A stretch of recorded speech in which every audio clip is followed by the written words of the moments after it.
What's up? It's Brian Burns. Make sure you check me out on the Behind the Mask podcast. We'll be talking about the expectations for the 2021 season. You'll be surprised to know that I'm a dog lover, an actor, and a comedian. Check me out. So with all of that being said, make sure you subscribe, share, and click the little bell for the notifications to make sure you don't miss us because we dropping one every week. Do it right now before I come through this microphone and get you. Let's go behind the mask. What up? What's happening, man? We are back with another edition of the Behind the Mask podcast. And I can't do this by myself, so I'm going to have to lean on my player partner, man. Two, where you at, boy? What's going on, my good people? It's your favorite plus size model, Tucson Reyes in the building. Spike Dogs, how you feeling? Man, I'm feeling good and feeling great. How about you, fam? Oh, man, you know what it is. Anytime we can have a former Panther on the show, you know I'm in a good space, baby. Oh, man, without further ado, we're going to go ahead and get right to it, man. Coming to the stage. Man, y'all give the flowers right now before the season starts to number 53, number one in our heart, 53 in our program. Man, y'all give it up for Brian Burns. What's going on, man? I appreciate the intro right there. Bro, you deserve it, bro. You deserve it putting in all of that work, man. You coming into your third year. Yeah, man. Big time. Big year for me. I can't wait. Got a lot of doubters out there. Got to prove wrong. Hey, man, you've been killing so far. So all the naysayers, all the haters, man, I know you're going to show out for them this year. So I know you got something for it, baby. Especially like your intro. You said the plus size what? Oh, plus size model, man. You know what I'm saying? It's an acquired taste. You know, being a former offensive lineman, you know, the linebackers, defensive ends like yourself, rushing the passes, getting all the highlights. You had to have a lineman up there leading the way. But you know what I'm saying? I make big look good. But it ain't about me. It's about you today. So we're going to get right into it. We got this segment called This or That. And we're going to actually find out a little bit more about Brian Burns. So I see that you're into Spider-Man, right? Mm-hmm. But me, myself, I'm a Batman guy. So I need to know this or that, DC or Marvel? Marvel. That was easy. That was quick. That was real easy.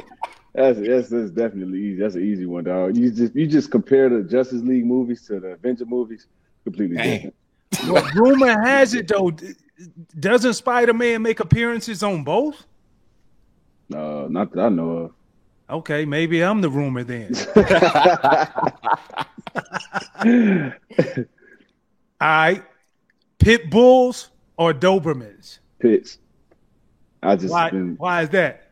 I was kind of born around pits. Like my whole life, I had pits. Right now, I got two Presa Canarios, but growing up, I only had pits. I ain't never had a Doberman before.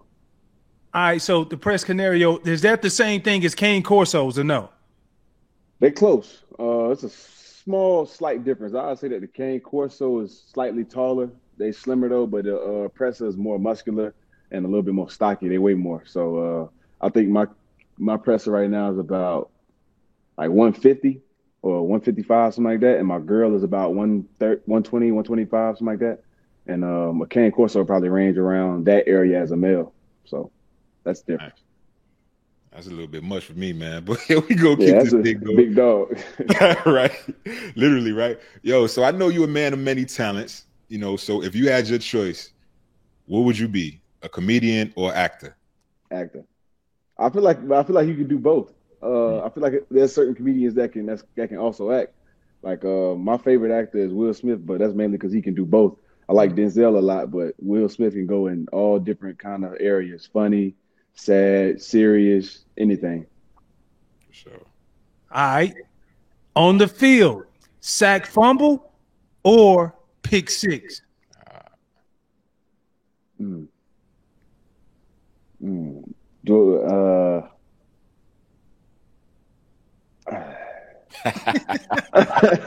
got him. Yeah, he got me. Is a sack fumble is it like a trifecta? Do I pick up the fumble and take it, or is it just a sack fumble only? I mean, since it's your show, I guess we can make it whatever you want it to be. Okay, if it's a trifecta, I'll take the trifecta. If it's not, then I'll take the pick six. I like the trifecta, man. Yeah, I like the trifecta. Yeah. The trifecta dope. Yeah. Bro, I remember when you got drafted. We were at the draft together, and your brother Stanley McClover, he actually got drafted with the Panthers. I want to say 2006, 7th round draft pick, and he was lobbying hard for you to get drafted. To me, the first inclination that I got when I saw that is family means a lot to you, man. So, and it's a big part of what you do and why you are successful. Just kind of explain, man, like, why does it mean so much to you? Basically, because my family been there through everything. I mean, they went to all my games. They be there when times are bad, when times are good. They're basically my backbone. So everything I do is through family. Like any tough decisions I got to make, I always run it by my family first. And like I said, it's just always been there. Always been my support system. I always had my back. So that's why family means so much to me. And they make it up to the games up there in Charlotte? Yeah, almost every game, to be honest. Nice. And obviously you put on the show for them anytime they come. Rushing the passer, you terrorizing quarterbacks all through the NFL. But when I was playing, we had a guy by the name of Julius Peppers, terrorized the league, phenom, something like yourself. But who are some of the pass rushers in NFL history that you admire? J. Pep, one of them. I watch a lot of guys. Jason Taylor, Von Miller, Khalil Mack. Even some of the guys nowadays, like Yannick. I watch Yannick a lot. It's a lot of guys that I really watch. But those are the main – those three, Jason Taylor, Von Miller, and J. Pep, those are the main three I used to watch all the time. Do you find yourself – like everybody got something different that they bring to the table. And – I used to remember looking at certain guys and it was like, okay, I see what he's doing. Maybe I can implement that part in my game. Is it anything that you've seen that you've implemented into your game to help make you a better pass rusher? Yeah. So naturally, when I was in high school and college, I was just going off natural talent. Basically, I didn't know like a lot of moves, anything like that. But I was always doing this dip move that I didn't know was a dip at the time, or they call it a ghost move now. That I didn't know was the ghost at the time. I just did it naturally, and it just happened. But the more I watched film on it, the more I watched guys like Von Miller do it, and then I kind of refined that technique and also added a counter off of it. So I fell in love with the spin. I'll say maybe my sophomore year in college. I fell in love with the spin at that point. And I used to go watch Robert Mathis and Dwight Freeney do it all the time. Yeah. Basically, just pick up on the skills. Now I could do the inside and outside spin either way. Yeah, Freed, man. That Freed was a freak back then, man, because he was one of the first defensive linemen that, to your point, that could do that dip move. But if a lineman got his hands on him, he could spin out of it and still pressure the quarterback, man. So you gonna pull that out your repertoire too? Oh, definitely. Yeah, it's freaky. But it ain't easy. That's why a lot of cats can't do it. Right. Facts. So on the field, man, obviously, again, like you said, you're killing it. You're doing your thing on the field. What is your leadership style like with such a young team? Mainly, I don't like to do a lot of like rah-rah speeches. Like I don't like to do a lot of speeches like before the game. I don't know. It's just not my personality. Unless I feel it on me, like if it's something that I feel I should say, then I'll do it. But other than that, I can't. I ain't gonna say I can't, but I usually don't have a pregame speech every game. So I'd rather like lead by example, or when I do speak, everybody shut up and listen type of deal. But being that it was just my second year last year, and I basically played on a defense full of rookies, I kind of had to step into that vocal role and kind of like output my energy so they can feed off of me. So I just had to step into that vocal role, and now I'm just embracing it.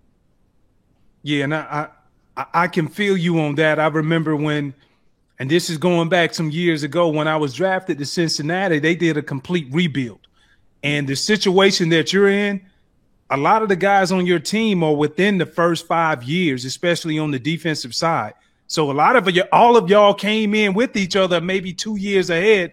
My point is with knowing that, and as a baller, you have a tendency to gravitate to guys who can go out there and get the production done. Your head coach, Matt Rule, he has been raving about how you've taken another step in the leadership position and how you've been able to embrace it. What things are you guys doing off the field to develop that camaraderie to make sure that it translates over when you step onto the field? Basically something we've been missing. Like last year, like we didn't really hang out as groups. Like even not even just groups, but even as a defense, like we didn't really like hang out together and get to know each other. Like it was basically just like coming up to work, working, and then going home. But now, like we done started a group chat. All the guys are talking, and we're really trying to really get to know that person that you're gonna play against. Play next to on Sunday. So I think that's kind of a big step that we've taken. Like we done went to Top Golf, bowling. We done did all kind of things. We coming back a couple of days before we got a report just to hang out. So I feel like that'll be a big step in going to this season. With everything going on with COVID last year, bleeding over into this year, what are some of the things that you guys are going to do different to keep that camaraderie going? The things that I've read were like some players that are vaccinated can be around everybody else and have, a little bit lighter rules. The players that aren't have to be on their own. So what are you guys going to do to kind of keep that camaraderie going? Yeah, that's rules kind of over our head, but yeah, it's like certain stipulations for guys that are vaccinated and the guys that aren't. But anything in between that we can do with the guys that are vaccinated, we're definitely going to continue that. Like we're going to probably have something every week. Or every other week, we'll just go out and just hang out with the guys. You know what I'm saying? Just to keep that brotherhood and keep that tightness. One thing I know for sure, if y'all definitely do that, that has a tendency to bring everybody together, bro, like huge, big time. Yeah.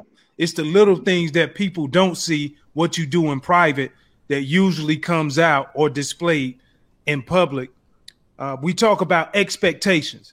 And I know you are not a guy who necessarily puts a limit or puts a number on certain things that you want to accomplish. But I got to ask you, BJ, what are the expectations, man? What personally for yourself, though, like, your first year, you looking when you came in, you didn't play a lot, but you ended up walking away with 7.5 sacks. Mm-hmm. Last year, you started the majority of the games, all of the games that you played in, and you ended up with 9 sacks. Now, I know it's a difference when you look at that second to third year transition. Like, you don't have to think as much. Now you're in a system to where you understand what's expected of you, and now it's starting to become second nature with the guys around you. What do you expect out of all of this familiarity being in the same system again coming up this year? I expect another jump in the numbers, to be honest. I'm not going to get into any specifics because I like to keep my goals to myself just in case, Double-digit sacks. We expecting double-digit sacks. Secure the bag. That's a given. Shoot, last year was supposed to be double-digit sacks. I had 2 taken away from me, but I ain't complaining. But it is what it is. But that's expected. That's given. Double-digit sacks is I can't leave year 3 without it. So that's a given. And you know what comes after that? That bag comes after that, bro. So is the focus, you know what I'm saying? I know you hear about it. You can't help but think about it. But is that part of the focus too? Or is it like, nah, you know what? I still got a lot more to prove in the league. No, it's definitely part of the focus. I ain't even gonna count. It's definitely part of the focus. I'll just say it takes a backseat because it's more of a long-term goal for me. Right now, I'm just trying to focus on the small things as far as the techniques and even just becoming a better football player as far as IQ wise. Because I feel if I could be a step ahead of the game, that'll make my success even over the top. So that's what I'm focusing on right now. But trust me, it's definitely back to can't forget that. Hey, bro, they've done a damn good job of putting together a great nucleus when I look at your football team. And I thought one of the final pieces of the puzzle that I truly thought that could be good for y'all is Sam Darnold, that he's came in. And everybody is wondering. I felt like he was in a bad situation up in New York with the Jets. Now he has a new start, great coaching staff, very strategic about what you guys do. What is the one thing that you've seen from Sam Darnold that you cannot wait from everybody? You cannot wait for everybody else to see when the season starts? Honestly, the first thing that stuck out to me, because I met him, he a cool dude and everything, but the first thing that stuck out to me during OTAs was that he completed a great ball. It was a great catch, great play overall. But when he went to the side, everybody was tapping on the back, telling him how good of a job he did. But at the end of the day, I could see him on the side knowing it to himself that it wasn't good enough. And that kind of gained a little bit of my respect, because if you that hard on yourself to be greater than what you just did, that just proves to me like I could trust you. That's just kind of how I feel about it. I feel like I could trust you because you ain't gonna let nothing, you ain't gonna slack off. Like you just want better for yourself and ultimately for the team. So I really respected what he did. Man, and this season, again, a big season for you. You have your quarterback, Sam Darnold, incredible running back, and Christian McCaffrey, arguably one of the better running backs in the NFL. Of course, you're doing your thing on the defensive side, but there's this elusive unicorn that got drafted in 2000 with me, still playing, just won a Super Bowl in your division. And you terrorize quarterbacks. I keep saying it because, I'm still a Panthers fan, but you have yet to get this man down. You know what I'm talking about? Mm-hmm. I know what you're talking about. What is Brian Burns going to do when he finally sacks Tom Brady? I'm going crazy. I hate to go cap to you, but when I get Brady, I'm going crazy because it's been so many times I hit him last year and the ball was gone, and it's just heartbreaking. And there's one time I did sack him. I got him down, but he fell on the line and it don't count as a sack. Like, it was just a heartbreaking year. And that was my goal coming into that year, knowing that he was going to be in Tampa Bay. I was going to play him twice a year. I got double the chance to get him. Hey, yeah, whatever. I got this year, so it's all right. Hey, bro, when you look at everything across the NFC South, it was one of – I never played – well, I did play in the NFC, but the South, I thought it had the most prolific passers when you look at top to bottom last year across the division. And – you look at what's going on in New Orleans, you look at Tampa, you look at yourself, you look at the Atlanta Falcons. It's a lot of shakeup and a lot of things that really brings the attention back. So when you look at this overall, bro, I know your focus is mainly on the Carolina Panthers, which it should be. But when you take a look over to the West and you look at New Orleans and you see their situation with Jameis, how do you see that shaking out as far as the quarterback? Who's going to be the starter, and what's your take on it? I don't really have a take on it, to be honest. I mean, I do pay attention, I do watch, I do look, but I don't really care who's back there. I just know I got to go get him. That's just my job, to get to the quarterback. But it would be fun. It would be fun for Jameis to be back there, and I could sack him again. He's a former no. I could talk a little junk, so that'd be cool. And man, let me ask you this: so, if this thing is all said and done, right, and you got to go back to Plantation, Florida, they retire your number in your high school, and the field is named after you and everything. Mm-hmm. Do you want it also to say Super Bowl champ Brian Burns or Hall of Famer Brian Burns? I gotta pick one. You can pick both if you want. Yeah, I'd rather both. Come on, dog. Run it. So you trying to make me pick between the Super Bowl and being in the Hall of Fame? I want the Hall of Fame, but I also want to win, so I'll take both. I'll take both. Yeah, I want all that. I want all of it, man. I want to be as greedy as I can in those accolades, as far as all Pro Bowl, Super Bowl, Hall of Fame. I want it all. So I want everything by my name when it's all said and done. I feel you on that. But before we let you go, I want to ask you this one question, though. Most people don't get the opportunity to hear you speak. They don't get the opportunity to see who you are outside of the field. So take us behind the mask.